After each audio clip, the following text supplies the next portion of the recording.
Automated splitting of one property into multiple zones, now possible. Select the property that you want to create zones for. Click on the Edit Takeoff button at the top right corner. Now, you tap on Create Zone. Here, select your zone tool to split your property into multiple zones from the drop-down menu. For instance, if you choose a zonal polygon, all you need to do is draw a polygon by placing points on the map. Double-click to finish the drawing.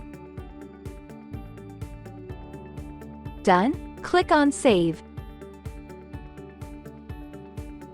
Your property is now divided into 2 zones. To edit or delete zone, click the 3 dots next to each zone. You can rename, delete, or edit your zone. You can export your takeoff that now has the property divided into 2 zones by link, PDF, Excel, and JPEG file.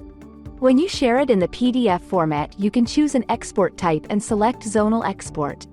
You can add all zones or individual zones based on your requirements. Make sure to select the property features for your export.